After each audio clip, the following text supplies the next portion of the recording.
안녕하세요. 오늘은 많은 분들이 한 번쯤 생각해 보셨을 주제를 가지고 왔습니다. 바로 자식과 함께 사는 것에 대한 이야기입니다. 나이가 들수록 자연스럽게 이런 생각을 하게 되죠.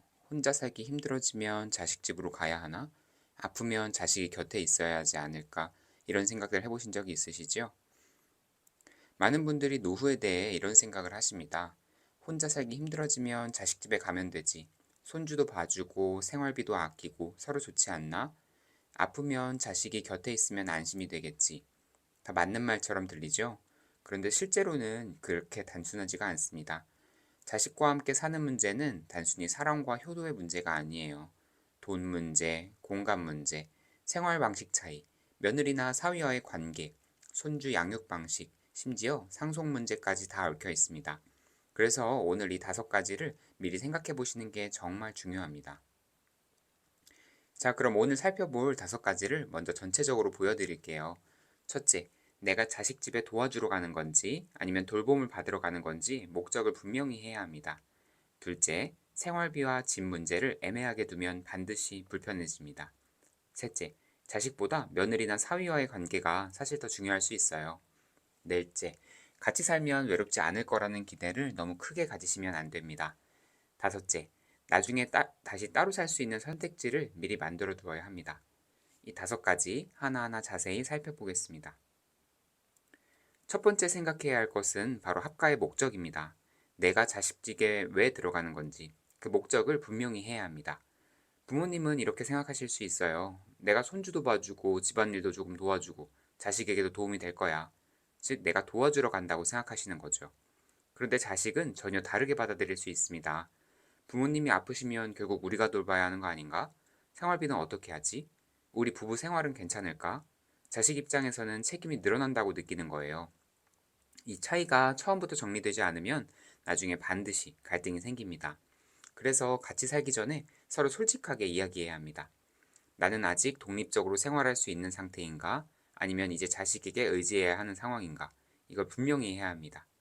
특히 이런 말은 조심하세요. 내가 너희 애 봐주면 너희도 나중에 나 좀 챙겨줘야지.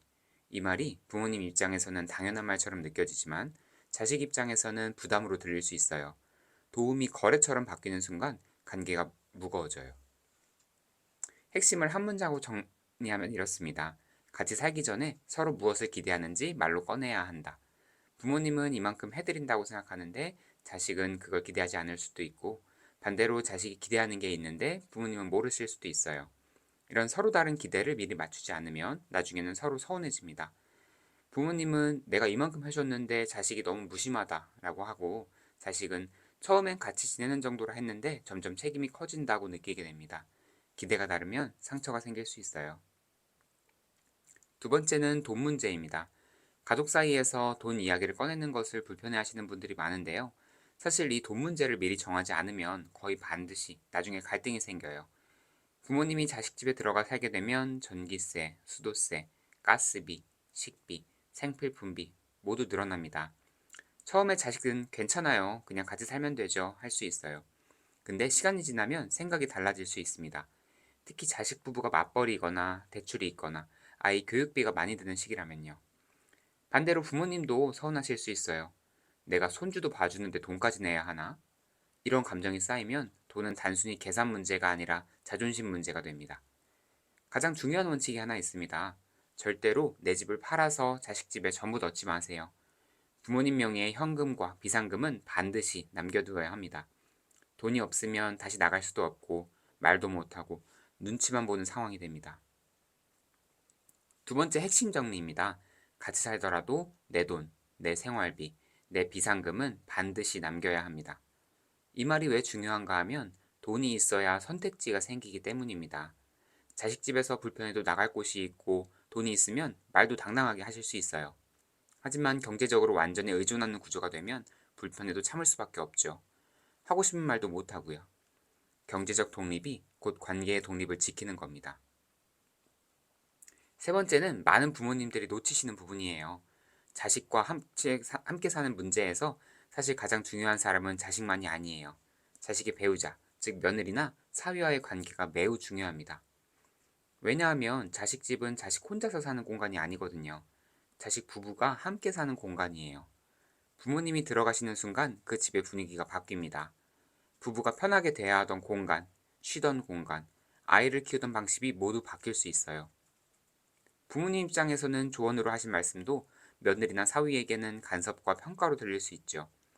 애를 그렇게 키우면 안 된다. 집이 왜 이렇게 어수선하니? 우리 때는 안 그렇다.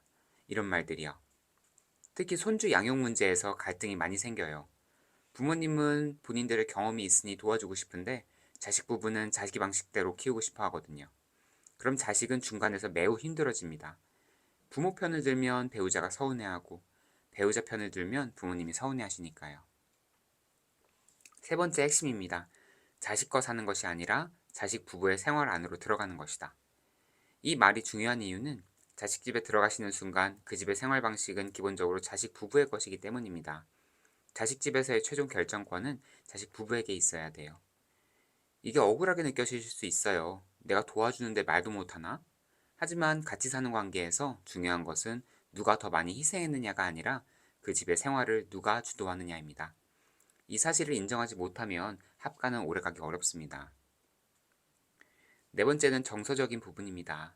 많은 분들이 자식과 같이 살면 외로움이 줄어들 거라고 생각하세요. 어느 정도는 맞습니다. 집에 사람들이 있고 손주가 있고 식사도 같이 할 수 있으니까요. 그런데 같이 산다고 해서 반드시 외로움이 사라지는 건 아니에요. 오히려 더 외로워지실 수도 있어요. 왜냐하면 자식은 부모님의 외로움을 해결해주는 사람이 아니거든요. 자식은 출근해야 되고 애도 키워야 되고 배우자와 시간을 보내야 됩니다. 매일 부모님과 오래 대화해주거나 매번 감정적으로 챙겨주기가 어렵습니다. 그래서 같은 집에 살면서도 같이 사는데도 난 혼자인 것 같아 이런 느낌이 드실 수 있어요. 이게 혼자 살아서 외로운 것보다 더 크게 느껴지실 수 있죠. 그래서 자식과 함께 사셔도 내 친구, 내 취미, 내 운동, 내 일정을 반드시 유지하셔야 됩니다. 자식 가족에게만 의존하면 자식의 말 한마디, 표정 하나에 내 마음이 흔들리게 돼요. 자식과 같이 살아도 내 하루를 자식에게만 기대면 안 된다. 사실 자식과 가까울수록 나만의 생활이 더 필요합니다. 자식 집에 들어가시는 순간 부모님의 세계가 자식 가족 하나로만 줄어들면 안 돼요. 자식과 같이 사셔도 좋지만 내 친구를 만나고 내 취미를 즐기고 내 운동을 하고 나만의 일정을 유지하세요. 이게 오히려 자식과의 관계도 더 건강하게 만들어줄 수 있어요. 다섯 번째는 가장 현실적인 부분입니다. 합가는 항상 잘 될 수도 있지만 안 맞을 수도 있어요. 처음에는 서로 좋은 마음으로 시작하더라도 살아보면 다를 수 있습니다. 생활 습관이 다르고 청소 기준이 다르고 식사 기준이 다르고 TV 소리 하나도 다르게 느껴질 수 있어요. 자식 부부가 둘째를 낳을 수도 있고 이사를 가야 할 수도 있고 내 건강이 갑자기 나빠질 수도 있습니다. 그때 중요한 것이 바로 다시 따로 살 수 있는 선택지입니다. 합가를 시작할 때 대부분 이 이야기를 안 해요. 경험 없어 보이니까요. 하지만 이 이야기를 안 하는 게 더 위험합니다. 왜냐하면 합가가 힘들어졌을 때 아무도 먼저 말을 꺼내지 못하기 때문이에요. 그래서 미리 이렇게 정해두세요. 1년 후에 서로 괜찮은지 다시 이야기하자. 불편하면 따로 사는 것도 실패가 아니라 선택지로 두자. 간병이 필요해지면 요양보호사나 시설도 같이 검토하자. 부모님의 비상금과 거주 대안을 미리 남겨두자. 이렇게 해야 합가가 감옥이 되지 않습니다. 같이 사는 계획만큼이나 따로 살 수 있는 계획도 필요합니다. 선택지가 있어야 관계가 자유로워져요. 부모님도 언제든 선택지가 있어야 자존감이 지켜지고 자식도 감당할 수 없는 상황에서 죄책감만으로 버티지 않아도 됩니다. 퇴로가 있어야 앞으로도 나아갈 수 있어요. 오늘 말씀드린 내용을 정리해 드릴게요. 목적을 말로 꺼내세요. 내가 도와주러 가는 건지, 돌봄을 받으러 가시는 건지, 서로의 기대를 먼저 확인하세요. 내 돈과 비상금은 반드시 남겨두세요. 경제적 독립이 관계의 독립을 지킵니다. 자식 부부의 생활에 개입하지 마세요. 그 집의 주도권은 자식 부부에게 있습니다. 나만의 친구, 취미, 일정을 유지하세요. 자식에게만 이주하지 마세요. 마지막으로 따로 살 선택지도 미리 준비해 두세요. 선택지가 있어야 관계가 자유로워집니다. 마지막으로 가장 중요한 말씀을 드릴게요. 자식과 함께 사는 것은 나쁜 선택이 아닙니다.